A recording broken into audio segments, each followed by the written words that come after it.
Well, thank you, everybody. Welcome to this year's Walter Roberts Annual Lecture. I was expecting a round of applause, but it's... Please clap, right? The title for this year's lecture is Climate Diplomacy, Communicating with Urgency. I'm William Yeomans. I'm an associate professor here at George Washington University. I'm also the director for the convening institute for this lecture, the Institute of Public Diplomacy and Global Communication.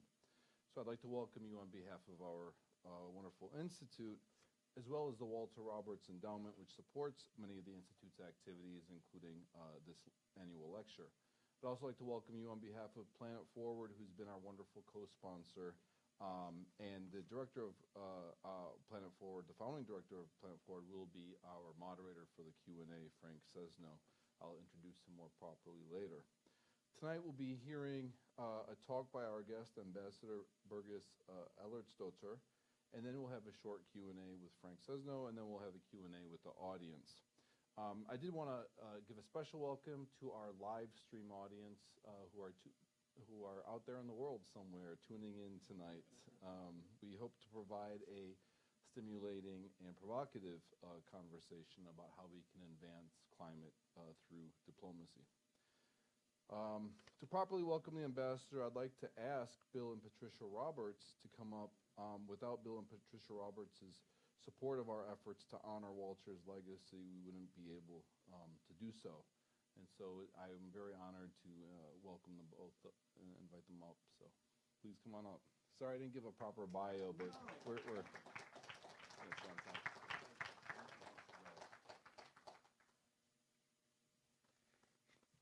Patricia has summarily dispatched me up here to do this on my own, and it's a great honor. But I speak on behalf of Patricia and myself, but my two brothers, Charlie and Larry, and their wives, my sisters-in-law, Siobhan and Valerie. So it's an honor. Thanks, Will. Where did Will go? There he is. You're tall enough. I should be able to see you. But thanks, Will, for the kind introduction and the dynamic partnership between GW's renowned Institute for Public Diplomacy and Global Communication, which has been so in the most recent past and present, very ably led by Dr. Associate Professor Will Yeomans. And we mustn't forget, where is Yvonne?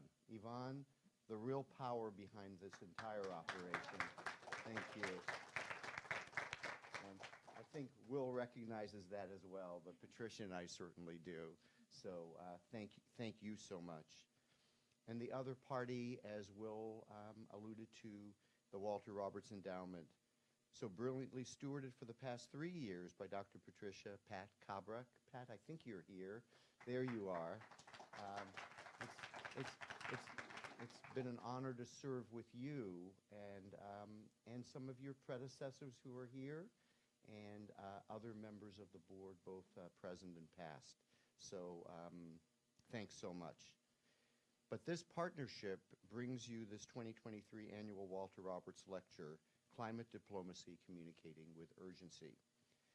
My dad, with my mom's support, picked George Washington University to host his endowment, which he established 18 years ago. He would be proud to see and hear today's big event as a to-date culmination of his vision as a consummate public diplomat for the endowment and the evolution of the Institute for Public Diplomacy and Global Communication. All of us gathered here this evening are so fortunate, once I relinquish the podium in 60 seconds or so, because you all absolutely do not want to hear me, to be hearing and learning from Iceland's ambassador to the United States, Bergdís Ellertsdóttir. And oh, by the way, you are also, as I understand, concurrently, your stunning nation's ambassador to Mexico, to Brazil, to Argentina, and to Chile. Am I not correct? Yeah, 5. She has a varied and distinguished career as an accomplished senior diplomat with prior ambassadorial postings to Belgium, to the Netherlands, to Luxembourg, to Switzerland, the European Union, and the United Nations just up the street, or at the other end of the Acela line up in New York City. This evening's topic is, of course, of great interest to her. She has great experience in and great involvement, for which I think all of us should be very grateful. In part, I suspect, as her nation has been out in front on so many initiatives relative to today's and the world's future climate crisis. Ambassador, we understand the huge number of competing priorities you have, and we are deeply grateful for the generous donation of your time this evening. Please join me in welcoming Ambassador Ellertsdóttir.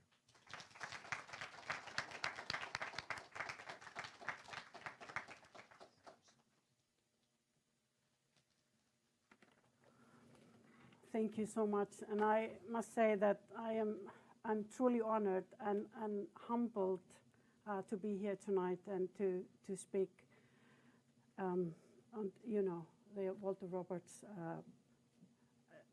what do you call it? Endowment. Thank you. It stands right there. That's, you know, how clever I am.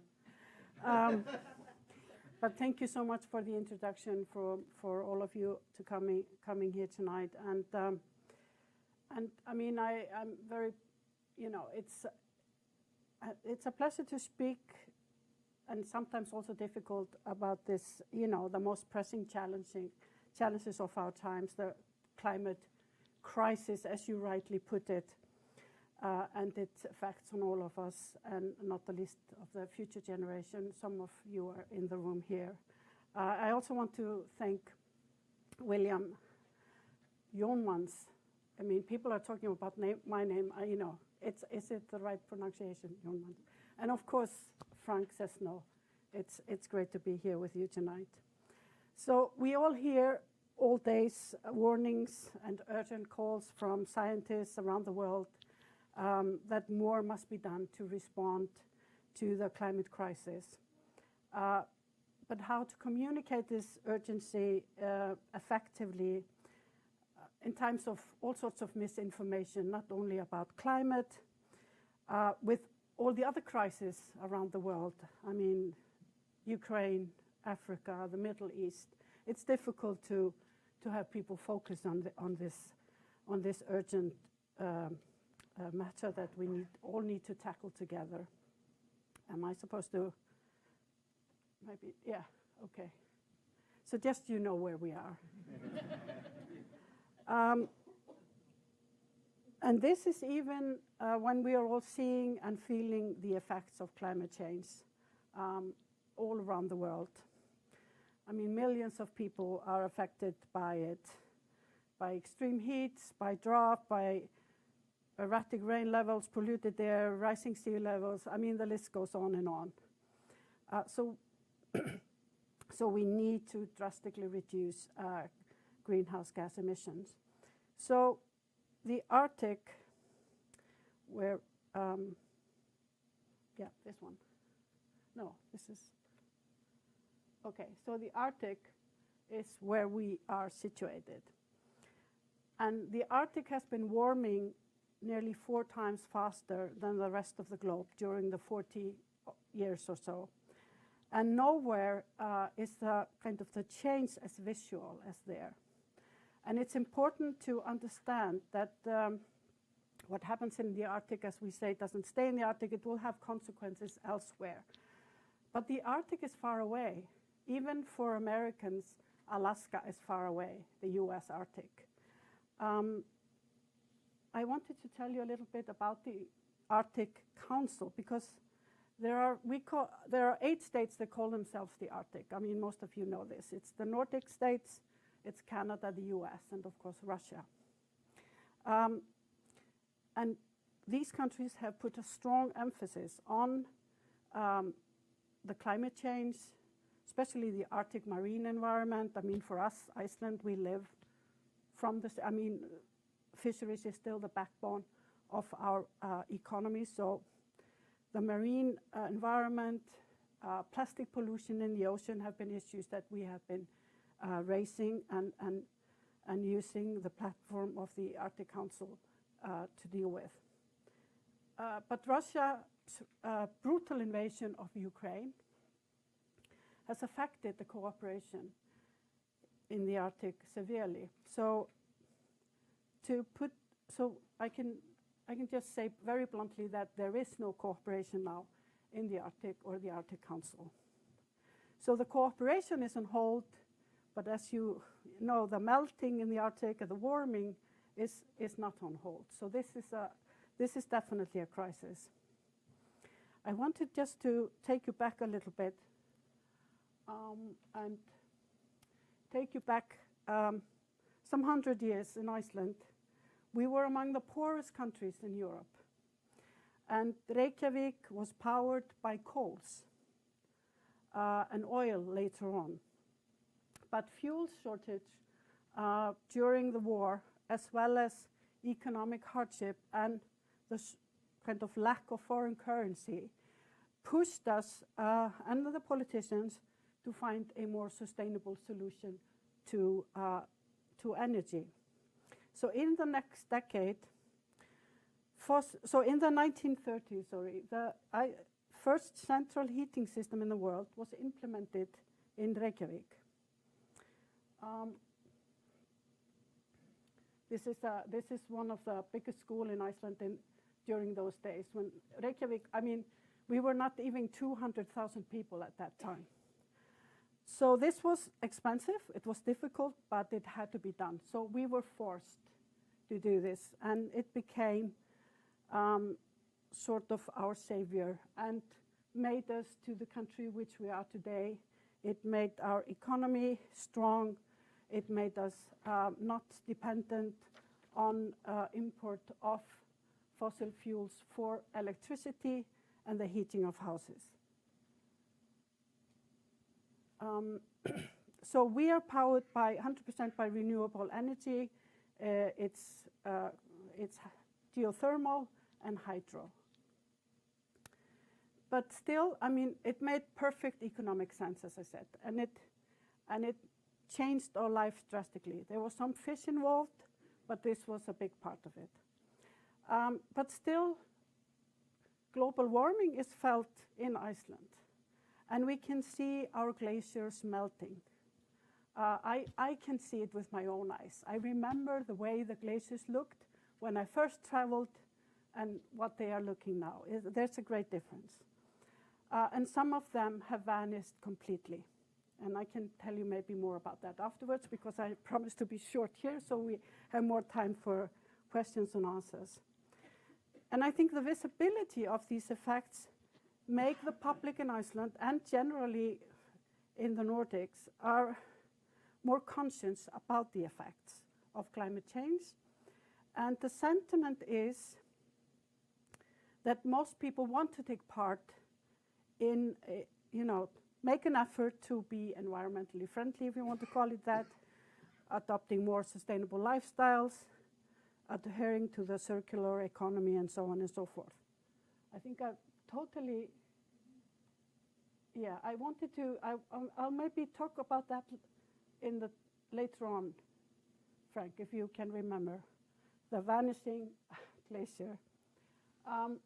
So we are participating in the circular economy, and we can talk about that as well a little bit later on how best to go about this, because I can see here, I mean, there are, of course, people who are very, very conscious about this, but others, I mean, you still see plastic bags in shops and stuff like that. Not that plastic bags are the beginning and end of all of that.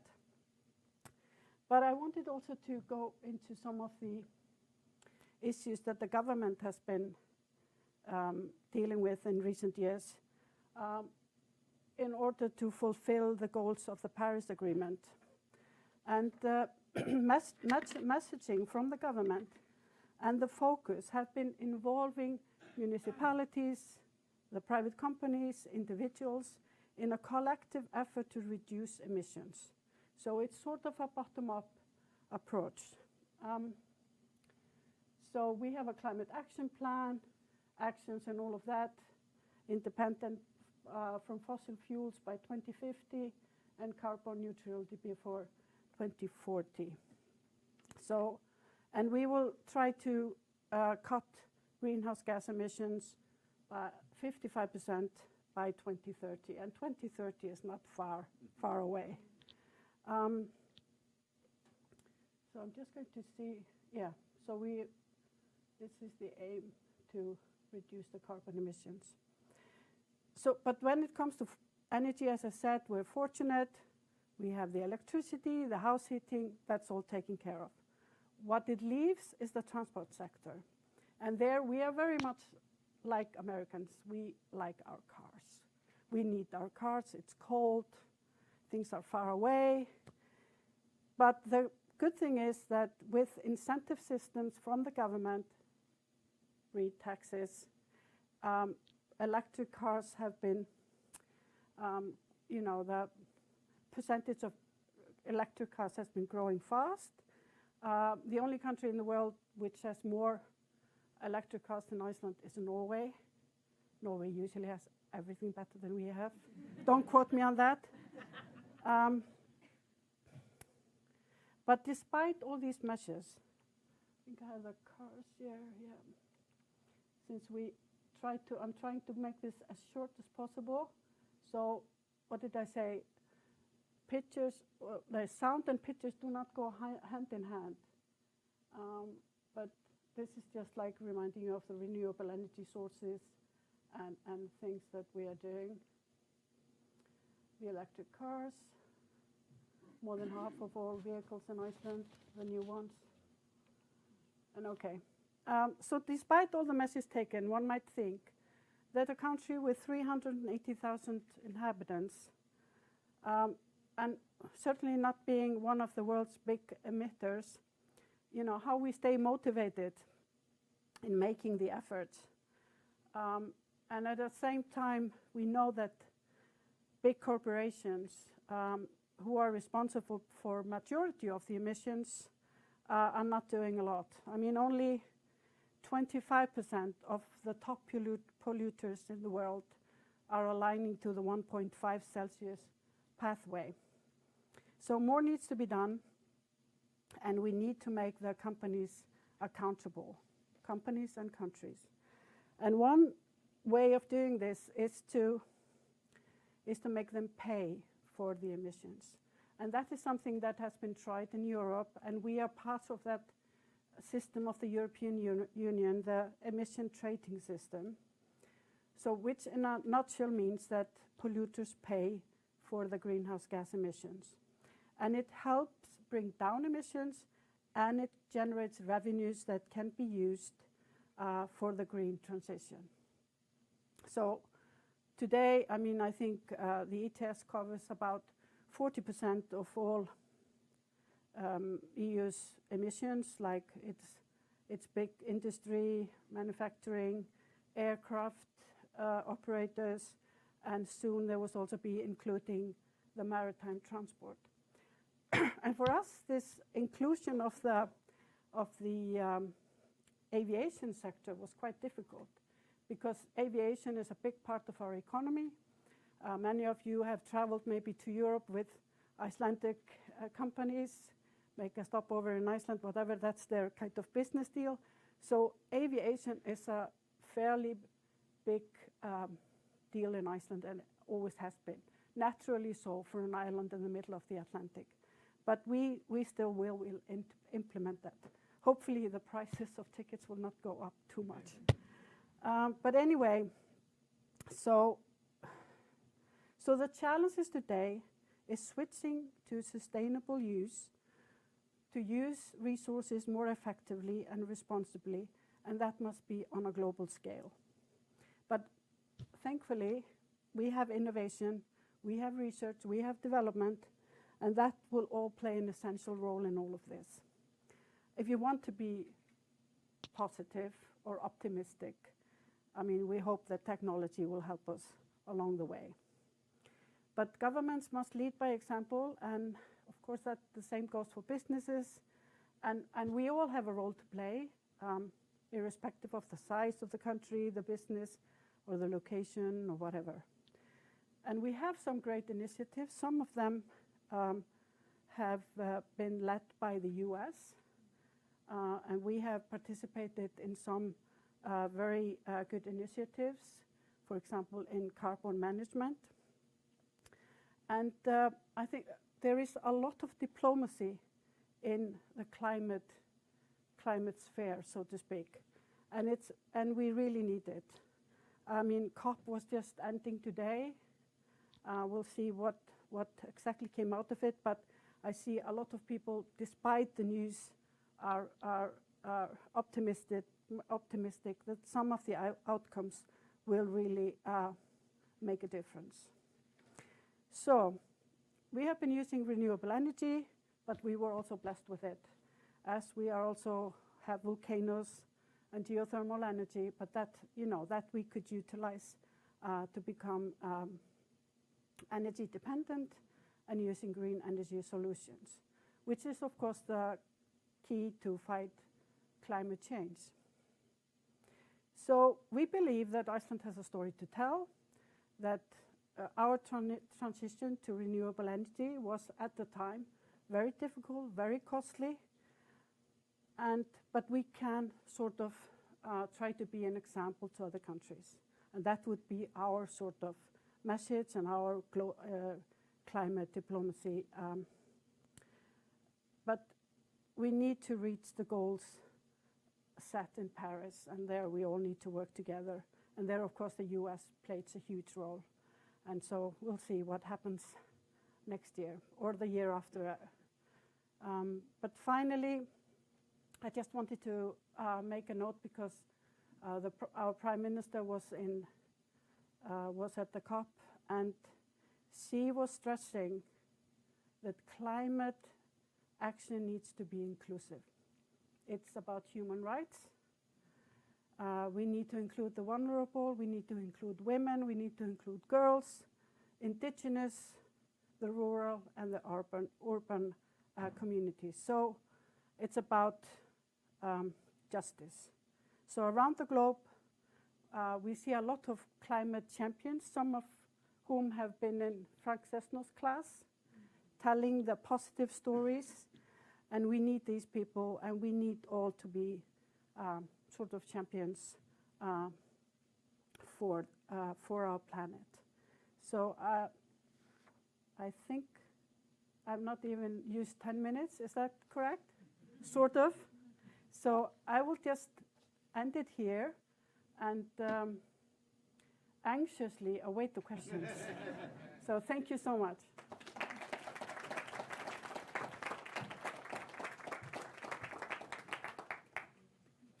Thank you very much. I want to invite you to have a seat where we'll have moderated Q&A. And I'd like to welcome Frank Sesno, my colleague, who's a professor at the School of Media and Public Affairs. He was the director for 11 years, and now is the director of strategic initiatives. He also founded Planet Forward, a user-driven web and TV project that centers on environmental storytelling, and so in many ways our perfect interlocutor for today. We only have about 20 more minutes with the ambassador, unfortunately. So I'll ask for 10 to 15 minutes, and then Frank, you can turn it over for maybe one or two questions from the audience. Okay. And then for the audience questions, we'll use this mic, but it's not amplifying to the room. It's just for the live stream. So I'll turn it over to you. Thank you, Will. Thank you, Ambassador. Thanks to all of you. Let me start by saying congratulations and thanks again to Will and Yvonne for pulling this event together, for the amazing Roberts family, for thank you for sharing your father, who was a remarkable person. Just a quick note, I started my career in Washington at the Voice of America. Your father knew that America's message to the world was built on truth and credibility. That's what he stood for. That's what we should believe in. That's what the School of Media and Public Affairs and what we believe in, and that's what we will promote. And when we come to climate diplomacy or anything else, it's got to be built on fact, on truth, and on information that people can have confidence in. So I just want to start with that. Ambassador, it's great to be with you. Yes, we did go to Iceland last year with our students. We'll be coming to Iceland again. We've seen a lot of things. Let's talk about the diplomacy and the communicating with urgency. Your country is working very aggressively on this. You are making the rounds to make these points. We've worked with others. and Iceland is actually trying to promote its sustainability agenda for the Arctic and the world. But Iceland is a remarkable place. It's 300 and some odd thousand people. It's a pretty homogeneous population. You are blessed with these resources, so you can be entirely renewable in your energy. The Arctic is a mess right now because ice is melting and the Russians are expanding. What is it that you most want to tell as a country to the world? Oh my God, that's a big question. Well, it's difficult to go from Russia, the Arctic, and to some positive messaging, I would say, first of all. Of course, like everyone, I want peace on earth, you know, and we need to tackle all these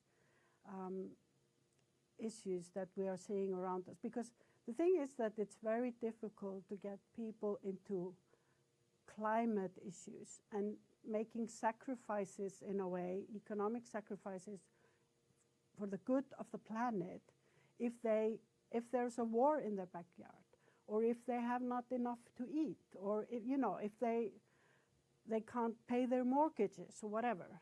So it's a very difficult question. So I would also say with the Arctic, I mean, we will not get anywhere if the Russians are not on board. Russia is the biggest country in the Arctic. But you've closed your embassy. We were talking earlier. Yes. Iceland has closed its embassy in Moscow. Yes. So what is there left of the Arctic Council right now? Very little. There is some activity in some of the working groups, very strict rules of how that can be done. So there is no business as usual. There will not be any business as usual for any time soon. And this is a crisis. This is a crisis for the Arctic. This is a crisis for the world, for global warming. I mean, so we need to find ways to deal with this. But to be honest with you, and I don't think anyone has an answer to this. I mean, how we can go back to some sort of normalcy with Russia. So we have this crisis with Russia, Yep. built out of Ukraine. Ice melts in the Arctic. There is more shipping, and there is more competition for the oil. Something like 13% of the undiscovered oil in the world is said to be in the Arctic. What is your message to the world about this region and the oil there? Because we have COP, as we're speaking, that says, let's move away from oil. But that's not going to happen for a very long time. Yeah, but that's the only solution. It may be. We have to move away from fossil in terms fuels. of communicating with urgency, Yeah. with this issue as a backdrop, what is your country saying about the 13% of the undiscovered oil that's in your own backyard? Well, we would not allow any drilling there if we could have a say in it. There is possibly oil in Icelandic waters, but we have taken a decision of not exploring it. You are not exploring. We're not exploring it, and we would absolutely want others to follow suit, because otherwise, if we're still drilling for oil, I mean, how are we going to be fossil fuel free? I mean, we have to find other ways to deal with this. So let me ask you this. Vladimir Putin has announced that he's running for re-election. There's a lot of drama as to about whether he's going to win or not. And that would I think the drama is in this. Right, this quarter. and that would be till 2030. And Exactly. Russia is very much an oil drilling, oil producing nation. And they still have a lot of buyers. And they still have Despite the there's a sanctions, lot of demand. Yeah. So as you think about, again, we're talking about public diplomacy and communication. You've got this very difficult situation in this Exactly. backyard of yours. How do you see putting these pieces back together again, getting dialogue going again when we're in the midst of this confrontation with Ukraine, and you've closed your embassy with Russia? I mean, we're at a standstill right now. We are, and it is a problem, but we cannot deal with the Russians in the Arctic Council as if nothing is going on. It's impossible. I mean, we are not dealing with the Russians on any issues. So how do you revive the Arctic Council? That's a very good question, and I'm sure that everyone working on the Arctic Council would want an answer to that. I mean, there is still a lot of activity between the Arctic 7, and we are working closely together. But the thing is, as I said, since the biggest part of the Arctic is Russia, and there is all sorts of issues there with the tundra and what have you. You know, I'm not an expert in that, but I don't want to be too bleak. But the situation is surely bleak. That there will not be any normal relationship with Russia in the not short but the long term. We are tight on time, and I do want to get to questions from the audience, but I want to ask you something else in terms of the public diplomacy that Iceland is involved in. It's not all bleak. It's not all horrible. When we were in Iceland, we visited a company called Carbfix. We were talking about this. Carbfix held a mineralization summit not long ago and had people from all over the world. Part of your public diplomacy comes through your private sector.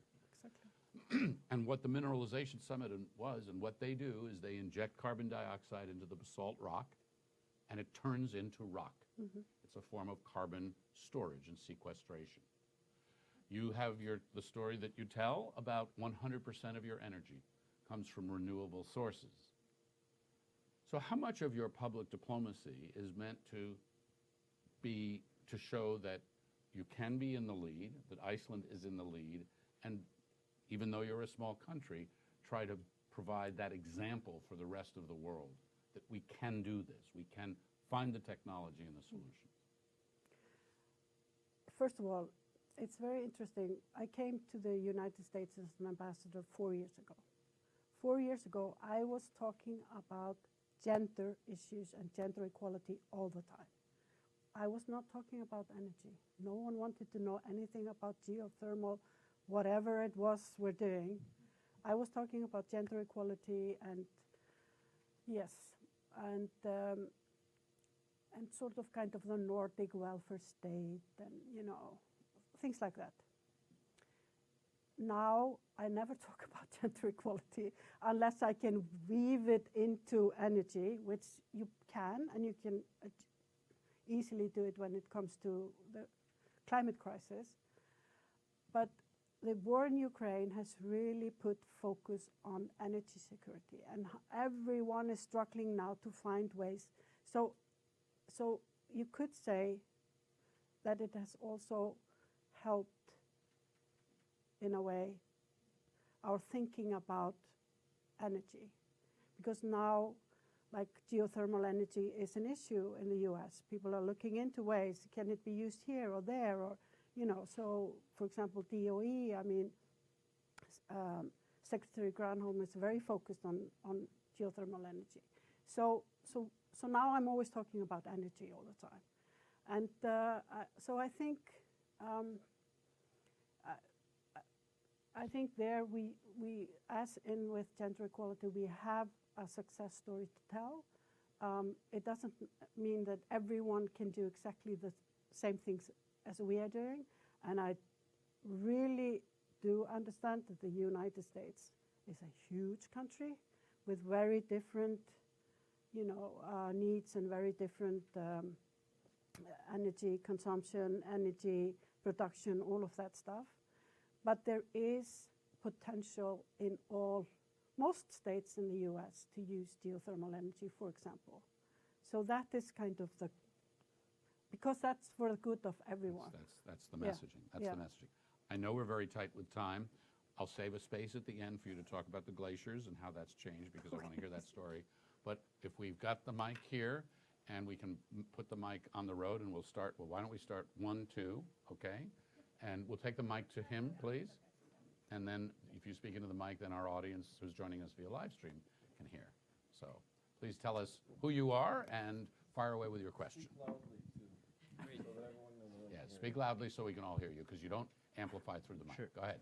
My name is Yutong. I am an undergraduate student, and thank you for your presentation. And on my notes, China plus the U.S. equals 40% of the global carbon emission. And I wonder, what are your thoughts on some of those bigger players? How can they work with Iceland, a smaller country, and to in the future. Were Thank you you. all able to hear the question? Yeah. Yes? Okay, good. So, Okay, thank you. bigger countries, China, US, 40%. Yeah, I mean, the most important thing here is, of course, which we have seen, and you have seen how active Kerry has been vis-à-vis China. I mean, the most important thing is that you guys sit down and work things Is out. Iceland active in China? Yes, I mean, we have been very active for a long time in China on geothermal energy. And I mean, China is so big, and we are so tiny. But we have still collaborated with Chinese government and municipalities on using geothermal energy. And the thing is, it's not a very complex thing. I mean, the drilling is complex, the finding the sources, that's the big part. But as soon as you have it, you can have electricity for a town of 300,000 people, which I saw in China, with sort of simple. And my understanding too is that On Power, which is one of the companies that we looked at that was doing geothermal and Carbfix as well, they are sending people out to Africa and all other parts of the world, including China, right? Yeah. So part of teeny tiny Iceland's message is to try to export this technology. Is that correct? Exactly. So we're not exporting anything that we produce. Right. We are just exporting know-how. the know-how. So people, especially we have worked with the World Bank also in Africa. So that is what we're doing. Just showing people that it can't be, it doesn't have to be like a huge thing where you have electricity produced for 500 million. I mean, you start small. I mean, here in the US, a lot of the university campuses are using geothermal energy. It can't be for some industrial factory or whatever. I mean, anything you do, you are freeing up fossil fuels instead of, so. Sure. Another question, and then we'll come to the back. Hi, my name is Caitlin. I'm a sophomore studying international climate policy here at GW. I wanted to thank you for coming. And you mentioned that since all of your energy in Iceland is renewable, kind of one of the next big hurdles is transportation. And I've traveled a lot in the United States, and it sounds like you've traveled a lot all up and down the hemisphere. And I guess I wonder, do you see a world in which a society in which we don't need to rely on cars to be able to live in an urban landscape or a non-urban landscape? Is it possible for a place like the US or Brazil or even Iceland to convert and not have to rely on vehicles, electric or non? No, thank you. I would like a world like that because I can't drive. Do you have a driver's license? No. So I'm like a public transport person, and Uber. but it's very strange. Like in Iceland, we have the electricity, and for me it would have been a no-brainer to have electric cars, electric buses, everything, many years ago. But the thing with cars, people are so attached to them. There is people get so angry if someone wants to take away the car, Because that's or they're independence. parking, or they're, so it's, we have a very similar attitude towards cars like the US. I mean, it is sometimes the hottest debate in Reykjavik, which is not so big. You could have public transport all over the place, but people want their cars, but they are changing into electric cars. But I think it, as you say, especially here, it's a freedom issue. I mean, you can just jump into your car and drive somewhere and change It's a your freedom life or issue. It's whatever. also Exactly. a necessity issue, as it is Exactly. in Reykjavik. It's a long drive from Keflavik Airport to Reykjavik. And it's cold. And you're not going to walk, and there's no rail. Exactly. We have time for exactly. one more question. I saw a hand in the back there. If we can move over. We're giving Yvonne her exercise here. Thank you. Hi. Hello. I'm Peter Kovac. I'm a retired public diplomat, and I'm very concerned about our country and some of our more primitive pockets, climate deniers. What kind of arguments have you used in your vast experience to fight that kind of ignorance? Thank you. We always leave the best question Exactly. for last. No, it's very difficult. But sometimes I was thinking this morning, I mean, maybe it doesn't matter. I mean, say that you do not believe there is a climate crisis, or the climate crisis is not man-made, say that. But you still can see that we are treating our planet really badly. I mean, biodiversity, lack of water, whatever. So maybe you can talk to a climate denier just like about the future of our planet, because they care about clean water and access to water and animals and what have you. So you just have to kind of make it into a different conversation in a way. I mean, you can't talk about climate crisis without mentioning climate crisis in a way. If you need to, we did that a few years back. That was a word you did not use, climate crisis, but you could still discuss it. You're ambassador to this country. You talk to a lot of people. Have you talked to a group or talked to an American who has said, I don't believe the crisis is real, I don't believe it's caused by human beings? I must admit, I'm very protected here in D.C. People all believe in the crisis. Okay. If I said that to you, as ambassador from Iceland, what would you say?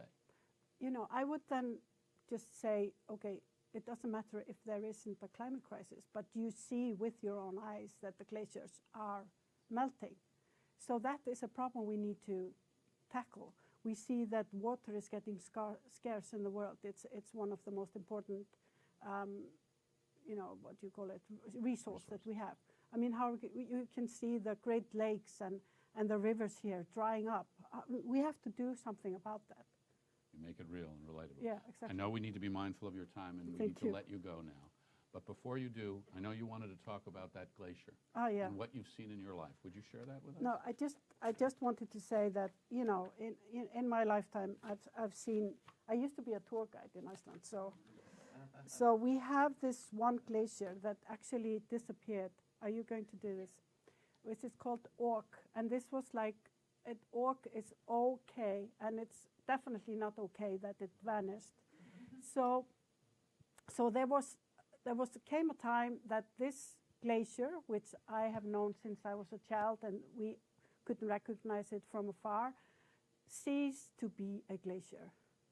So there was like people led by the Prime Minister of Iceland went up to where the glacier was. There were some people there, activists, scientists, Mary Robinson, the former Irish president, and they put this plaque up, a letter to the future. Ork is the first Icelandic glacier to lose its status as a glacier. In the next 200 years, all our glaciers are expected to follow the same path. This monument is to acknowledge that we know what is happening and what needs to be done. Only you know if we did it. So it's very dramatic. It's very dramatic. I want to say that when we were in Iceland, and Kim was there with us and the students, we visited a place where water was pouring down. It was this brilliant, dramatic waterfall, and a sense of the power of this water and how it powers your hydroelectric facilities. Much of that is driven by glaciers. Of course. And if your glaciers go away, your hydroelectric power could go away. So the stakes are quite high for you. Exactly. We want to thank you for your time and for all that you're doing. Thank you.